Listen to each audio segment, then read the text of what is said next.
So here's what I need you to do. Head to where those bandits live and wipe them out, plain and simple.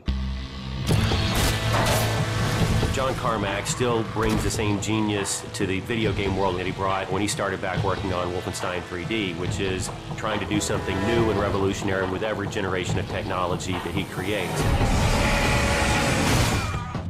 We invented the genre. We like to think we perfected it. We strive hard to make that experience. It's what we like to play as players. We can make a first-person shooter and we can have gunplay, and we've done that before. But again, we're pushing the boundaries. We want to add something unique that we haven't done before.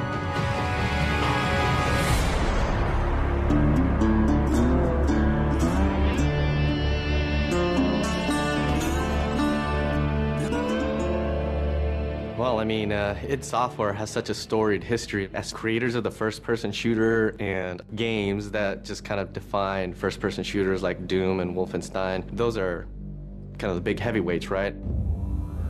So I was one of the founders of id Software now over 20 years ago, and I've been behind a lot of the advances in 3D graphics and rendering technology that have been some of the centerpieces of our games throughout the years. I've been with the company for 16, 17 years, and at the very beginning, it was a small group of guys. We have the walls lined up with articles that we've been featured in over the years, and Wolfenstein is the game that created the first-person shooter genre. But Doom is the one that sort of popularized the genre. It defined this in-your-face, visceral, gritty action that really separates out first-person shooters from other games. And you look at Quake, where we had client-server architecture, which is now the standard for every multiplayer game on the internet. Rage is an opportunity to take all the cool stuff that we have learned over the years in building those games and apply it in a completely new setting. We have continued to focus on the first-person action side of things, and that's been very much what Rage still takes away from our history there. It is a first-person game. It's about action. It's about intensity. It's how you play the game, what you experience, what happens to you in there. If you're looking for Mayor Clayton, he's right over there. When John Carmack was coming up with id Tech 5, one of the things we wanted to make sure we did is give people something new. This is the first game that is going to use and fully explore the capabilities of John Carmack's id Tech 5. The work that he does, the technology he creates, is just something that you wouldn't see elsewhere. And so a lot of it was just, how do we make something fun with this cool tech?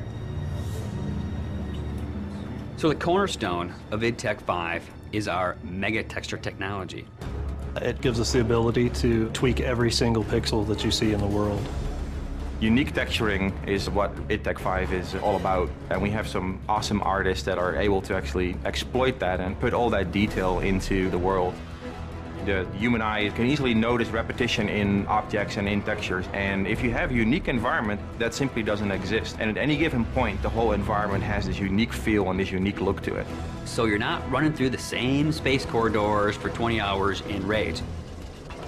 We're all a little safer because of that. With the advancements in the physics technology and the navigation systems, we're able to combine this sort of unique gameplay where we're bringing in vehicle combat and first-person interactions into one game environment. We're getting to the point now with Rage where what's in the minds of an artist, what's in the minds of a director, can actually make it into the game. We are arguably the best-looking game on the consoles today.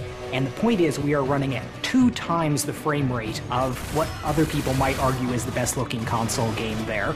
So this has allowed us to have a distinctive visual style, fabulous top-of-the-line graphics, and still run at 60 frames per second to have a better gameplay experience, not just a better-looking game. It's the complete experience. It's really the best thing that id's ever done.